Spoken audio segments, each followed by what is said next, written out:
So the other day I was looking at a 38-foot fifth wheel. It was a Montana, and I was wondering, what's the smallest truck you can use to tow that? Now in this video we're going to answer that question. Be sure to subscribe to the channel. Let's go ahead and warp back in time so you guys can see the RV, the floor plan. Then I'll show you guys what truck you can get to tow a 38-foot fifth wheel, about 16,000 pounds plus. Let's see.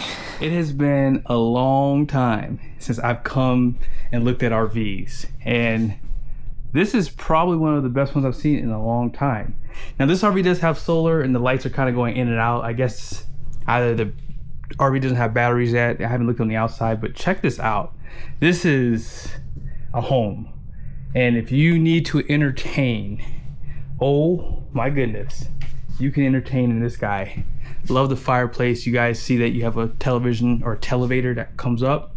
Or if you live here in Utah and you want to just check out those beautiful mountains out there, you can do that as well. As you guys know, storage is always key in an RV, right? And there's tons of it in here. So side to side, pretty dang good. And some speakers, JBL sound system. If you want to eat on this side, this is really your only area to eat at. So this is definitely a couple's RV, and I like the overall structure of this too. And you have some storage cubbies down there as well. Does this go down? Oh no, this just locks in the chairs. But this is super nice, and it looks like these two may recline. Let's check it out. So if you're watching TV or if you're just checking out that view, you have huge windows. Great accents for the trimming too. Also, a big thing is having a fan, whisper quiet AC unit. This is definitely a good RV to retire in. And then this one here also reclines. So really nice that they give you these options. And again, huge couch to entertain on. Now the kitchen, notice how low the island is. It looks pretty low. Some power outlets on this side. This is how you control your max fan up there. And residential size refrigerator, most likely gonna be 12 volt. I don't think that they're putting 120 volt refrigerators in RVs anymore. Not for the most part, I should say, but you have 3 burners, decent size oven, and check out your hardware. They did a good job. Yeah, they make these more livable because houses are so expensive now. This is really what people have to do now to afford a place to live. And of course, under the sinks right there, but convection microwave. And check this out. That is huge. That is huge. And I like how it's solid floor down there, so if you need to put things on the floor like water, that gets pretty heavy, right? On this side. And this is like, it's not glass. I don't know what that is. I don't see any lighting inside of here. And then at the very top, decent storage.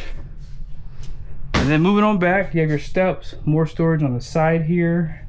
Also, your control panel, place to hang some things. That's like a signature for Keystone RVs. We had that in our Cougar. And as you would expect, this being in Montana, you have the best bathroom setup, place to sit down. Yeah, this is super nice. Vent fan, storage, another trash can. Okay, and notice how that like kind of curves too. It's a little thing sometimes. Inside the bedroom, you have power outlets at the top, reading lights, place for some books, and below the bed. I don't like this design, I'm gonna be honest. We had this in ours. Although this is pretty solid, I like it to be on the floor. And then over here, They haven't caught on to put storage up above here, but they do have a smart TV in here and large closet as you expect for a Montana. Lights, and then this is where your washer and dryer can go if you decide you want to add one. So here are the numbers. You guys can see unloaded, this is 13,060 pounds. I normally go by the gross fuel weight rating, and normally I always say don't buy a truck to buy a fifth wheel over 14,000 pounds if it's a single rear wheel. This one's 16,480, so I would say this can fall in line with a dually truck for sure, especially when you can add 3,360 pounds of extra weight to it. Now, they do put really good tires on their rigs. These are the Saloon tires, and they have, what's the size? ST 235, 80, 16. You probably saw that on the sticker too. And then they have upgraded suspension, road armor. You know, has 6-point auto leveling. And then here is your setup.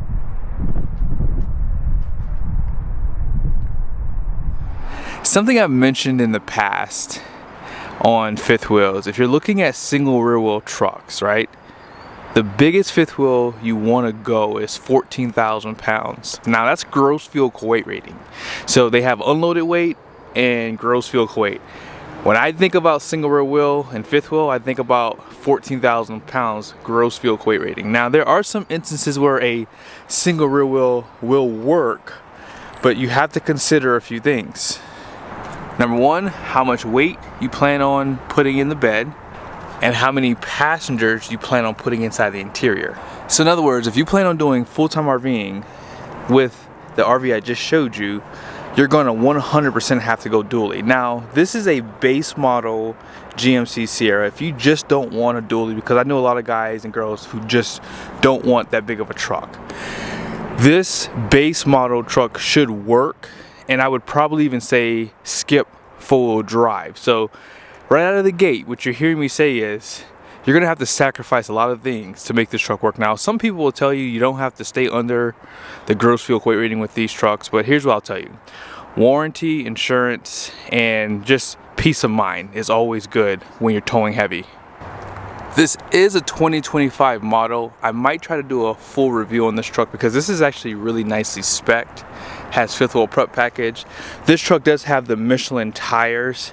These are an LT 275 70/18. And as far as the capacities go, 3,640 pounds per tire at 80 PSI.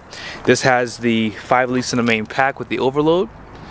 And as far as the numbers on the door go, gross axle rating out back is gonna be 7,250 pounds. Because this is a long bed, they do increase the gross fuel weight rating by 150 pounds, so it's 12,250. It's normally 12,1 for the standard bed. And payload is actually not that high. It's 3,956 pounds. I was hoping this truck would have like 4,200 pounds, but you probably have to go to a Chevy to get just a little bit more payload, because I've seen some in the past that had more than this truck did. But let's go ahead and check out the spreadsheet. Let's see if this truck will work. I'm assuming a couple, maybe they're going to use a Gen Y hitch, things like that. So we're going to try to keep it as light as possible to make this truck work. And remember, this ain't for full timing. Now, just to make sure I'm super clear, I'm talking about 1-ton pickups when I consider 14,000 pound fifth wheels. I'm not talking about 3/4 tons or 2,500s because they vary a lot more so. Now, with that being said, online they advertised the shipping weight for this trailer at 13,116. The trailer you just saw was 13,060 pounds. Now, RVs do not get weighed with full propane tanks nor batteries, and because of the solar, batteries can be really heavy on the front end of these trailers. So I would really consider 100% a dually if you're looking at a trailer like this, because most people looking to tow these are probably going to be full-time. Not every case, but a lot of cases you see a lot of Montanas, people live full-time with them. Now, you guys already saw some of these specs here. If you take this number here and divide it into the shipping weight, that will give you 19%. In this scenario, we're going to use 21%. The reason why I add 2% to that online hitch weight is because most people are going to add a bunch of stuff on this trailer, and this trailer has a ton of storage. And as you heard me say, propane tanks and batteries are not included in that weight. So that number can go from 21% to 25% really quickly. If you plan on adding a washer and dryer up front, or even a generator up front, I would add 1% for each thing that you add, because those things can get pretty heavy on the pin. Now you guys saw that the payload is 3,956 pounds. 21% of this number is going to be 2,612 pounds, okay? That's going to come off of this number here. So we have 1,344 pounds of available payload. You have to consider passengers, you have to consider cargo, as I said. So let's just say husband and wife, 350 pounds. I'm figuring a 200-pound male, 150-pound female. That obviously can vary. If you have a dog, you have to add that in here too. As far as cargo goes, I mentioned that we'll use the Gen Y gooseneck fifth wheel hitch.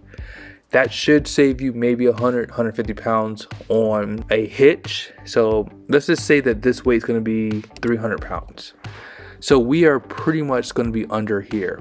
Now, as you guys heard me say, I did the numbers on this weight. So 21% of this number is 2,612 pounds. Now, obviously, no one goes camping this way. We have to add weight to the trailer. So let's just assume 15,000 pounds, because if you've RV'd any time in your life, you could add a bunch of crap to these things. Now, the new hitch weight is going to be 3,150 pounds. So we are literally on the cusp of being over the gross vehicle weight rating. So the gross vehicle weight rating for this truck is 12,250. We're at 12,094 pounds, which leaves us with 156 pounds of available payload. Now, keep in mind, these numbers are very tight, so you can't add a bunch of stuff to your truck. If you want to add bigger tires, all these things, bigger fuel tank, if you want to stay under the gross vehicle weight, you have to omit a lot of those things. So that's why a dually will always be better for these wide body, large fifth wheels. Now let's go ahead and max out with the 16480. So if you take 21% of that number, that would be 3,461 pounds. Now, I've talked to a lot of full-timers.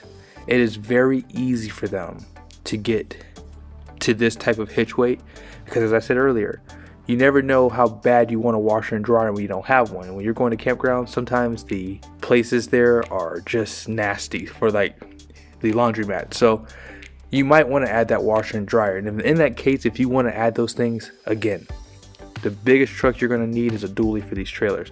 You can get away sometimes if you skip four-wheel drive, if you get a base model truck like this GMC Sierra Pro is, but odds are most times you're going to be so close to the numbers as you just saw, or you could even be over with less weight on the trailer. It just depends on how you add all your stuff. Thank you guys so much for watching this video. I hope it was helpful. Be sure to subscribe to the channel. Make sure your bell notifications are on. See you guys soon.